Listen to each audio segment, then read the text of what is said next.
안녕하세요 여러분, 리뷰공장장 퍼니셜입니다. 저를 촬영하고 있는 렌즈는 바로 제목과 같은 시그마 아트 35mm 1.2 렌즈입니다. 참고해서 오늘 리뷰 영상 봐주시고요. 지난번 언박싱 영상에 이어서 실사용 리뷰입니다. 무게와 스펙적 데이터는 지난 영상 봐주시길 바라겠고요. 오늘 리뷰 순서는 크게 사진과 영상으로 나눠서 진행되고, 오늘 전체적인 리뷰 영상 후에 소제목으로 좀 분류를 다시 해서 디테일한 영상들로 다시 업로드를 할 것입니다. 영상에서 부족한 부분이 만약 있다면 싫어요만 누르지 마시고요. 댓글로 소통 부탁드리겠습니다. 자, 지금부터는 첫 번째 사진 파트입니다.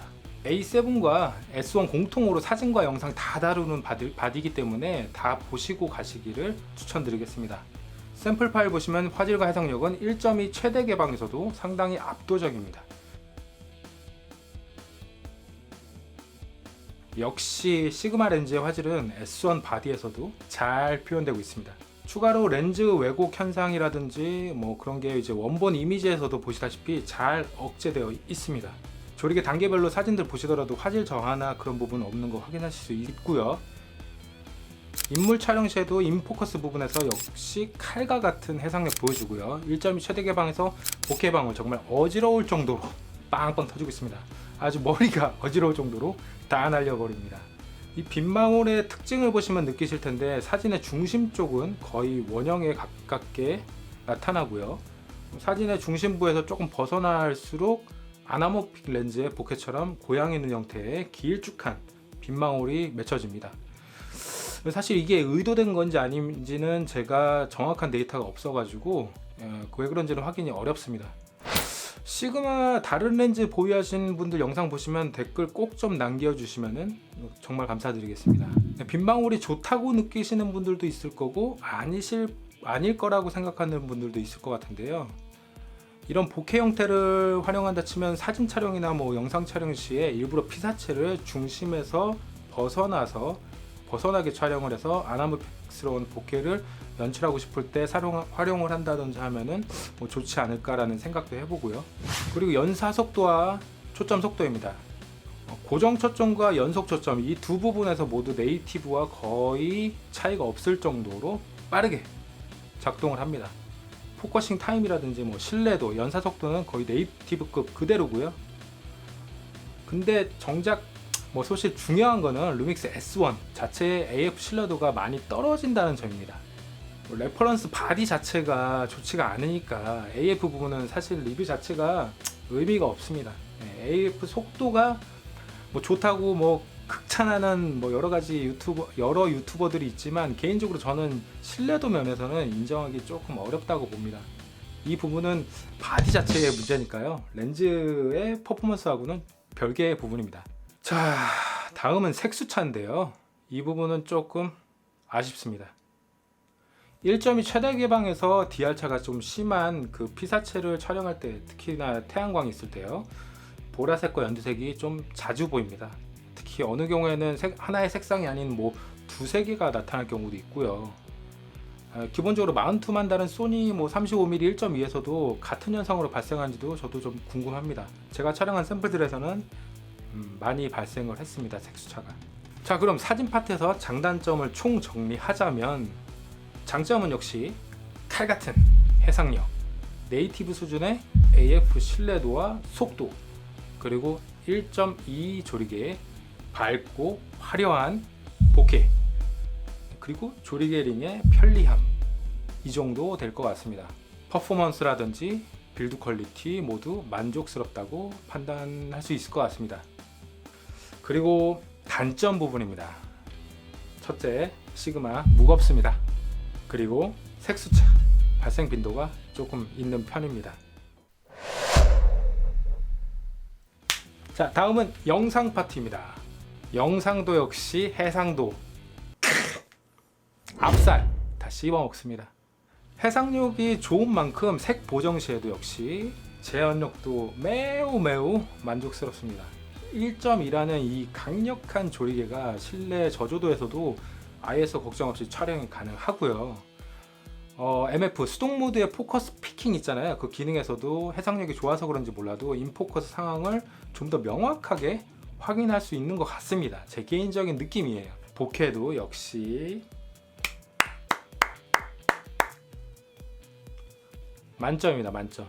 보시는 영상과 마찬가지로 중앙부는 정원형, 그리고 상하 좌우로 멀어질수록 아나보핑 느낌의 보케가 형성이 됩니다. 예.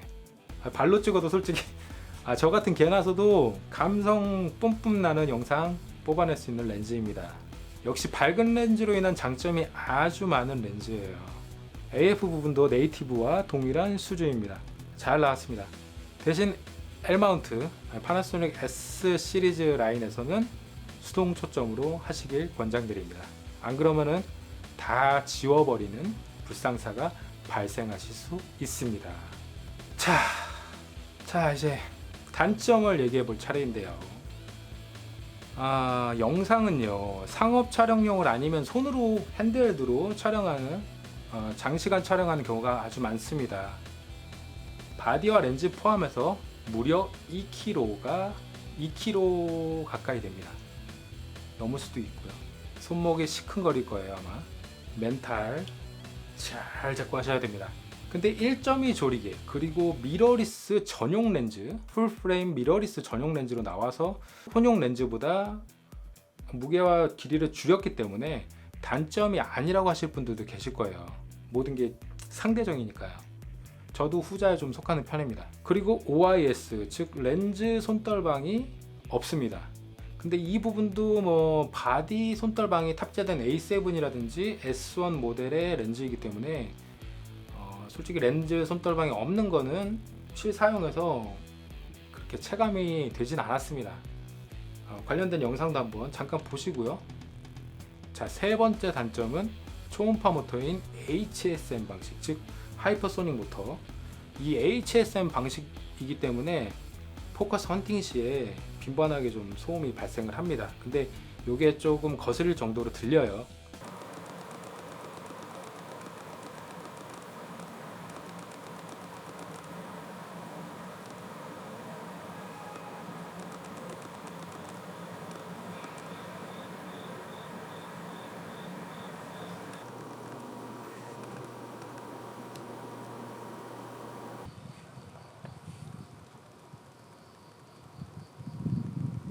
외장 마이크 없이 촬영하실 때는 모든 전동 소음이 같이 녹음이 됩니다. 소리가 반드시 필요할 경우에 지향성인 샷건 마이크 같은 외장 마이크를 달아주거나 아니면 녹음기를 별도 사용하셔야 될 거라고 생각이 됩니다. 그리고 사진에서는 장점으로 분류되지만 영상에서는 단점인 부분이 하나 있는데요. 바로 조리게링입니다. 물론 저의 개인적인 경험일 수도 있습니다. 하지만 우선 핸드헬드 시에 클릭 오프 상태로 촬영을 하게 되면은 렌즈를 많이 잡게 되는데요. 이 경우에 조리게링이 의도치 않게 터치가 돼서 값이 변합니다.